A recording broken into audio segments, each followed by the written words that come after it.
If you spent any time outside today, you felt just how strong the wind was. And even if you were inside, you probably heard it.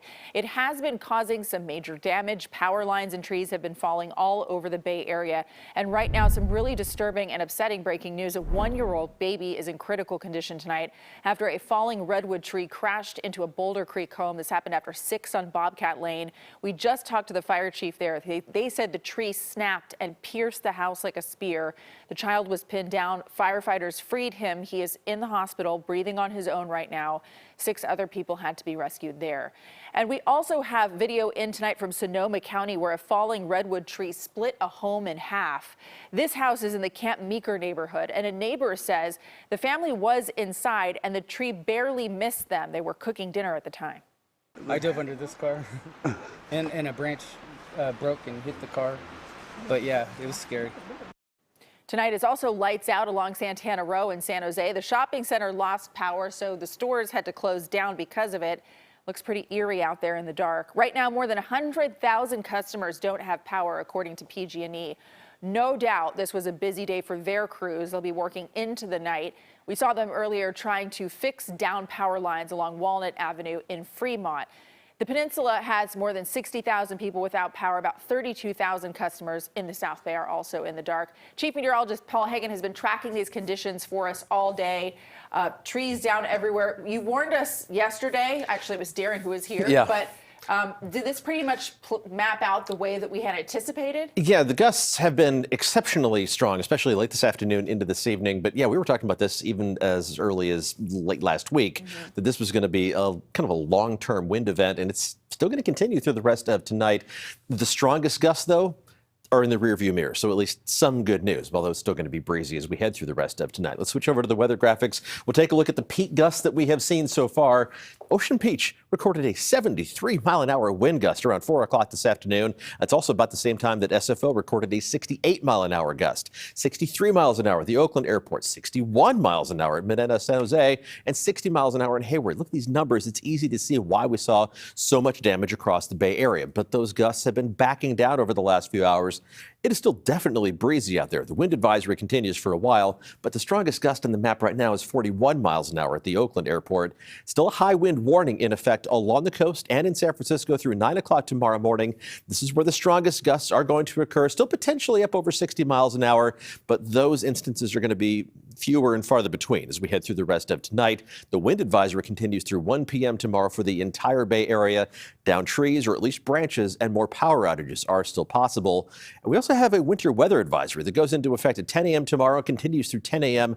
on Thursday. This is the first round of moisture. It's going to be hit or miss shower activity for most of the Bay Area, but some light snowfall accumulation generally around 2,000 feet in elevation, so the Santa Cruz Mountains and the Santa Clara Hills.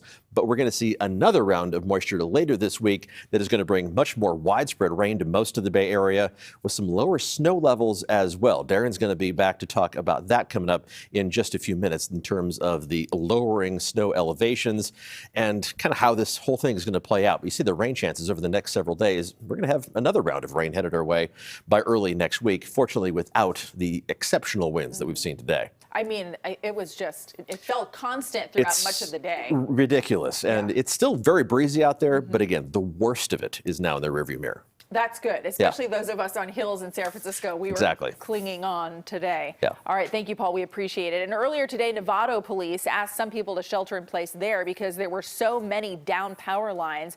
They still have not fixed all of the problems. Wilson Avenue will be blocked in both directions from Hanson Road to Doris Avenue.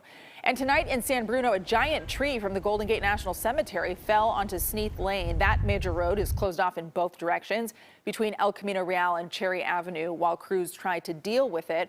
Reporter Leslie Gooden has been down there for a few hours now. Leslie, what's going on there this evening? Well, like you mentioned, I'm standing right here next to the cemetery where this massive tree fell right here. Now, take a look behind me. You can hear and see crews have been working on this, and you can see that the tree is actually sitting several feet off of the ground and even uprooted part of the gate with it.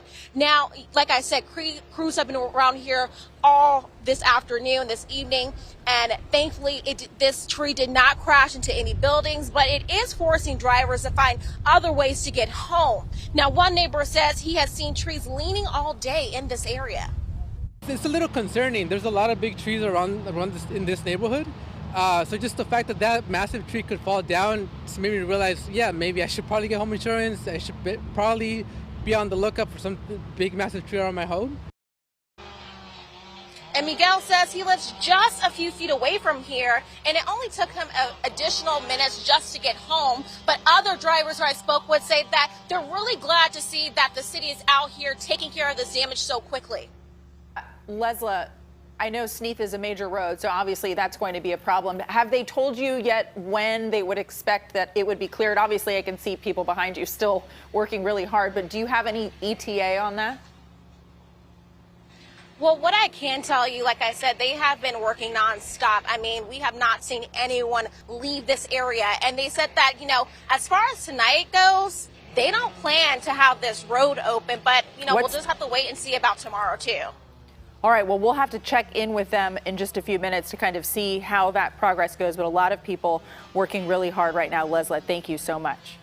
That's right. This is a very dramatic scene. This is a tree that fell here in this area of Fremont, and I'm actually standing on top of what was the wall that divided these two complexes that now I'm going to show you on this side. Jim is with me. We're going to try to be careful over here to show you what exactly happened on the other side. This is the real impact of what this complex looks like right now. There are trees all over this area, and of course, some of the neighbors have been staying with other people, family members in other areas because they don't have a place to stay tonight. What we heard is that the cleanup is going to continue tomorrow. Now, today was a very, very stressful day for many of them. We were able to talk to one of them, and this is what she said. As I turned into the complex, I noticed the trees were blowing crazy, like crazy. And the tree to the right, I saw it just crashing down, falling. And I actually witnessed, first time ever in my life, that you were there, that I've ever seen a tree right before my eyes just break and snap and just tumble. And it's going to get worse. That's right, and this is the tree that Rachel is talking about. She lives on the other side, on the other complex, and this is what it looks like on this side. Now, the cleanup will continue tomorrow, but I just want you to look at this. This is incredible. It's a gigantic tree that fell, dividing this two communities, and of course, we're going to keep you updated on how this goes because the wind is not over. Back to you in studio. All right, that was our reporter Jose Martinez a little earlier this evening. The Bay Bridge was a huge mess at rush hour today after a tree fell there right across the westbound lane, and this was right before the tunnel on Yerba Buena Island. The lanes were eventually cleared. It took hours, though, for the traffic to ease up. And in San Francisco, this Corvette was smashed by a tree and a light pole that came down with it. This was on Clay and Battery in the Financial District. It was parked. Thankfully, nobody was inside of it at the time, but I'm sure the owner is not happy about that one. And snow started falling in the Sierra today, but believe it or not, we could actually get some snow here in the Bay Area as well. First Alert meteorologist Darren Peck shows us where.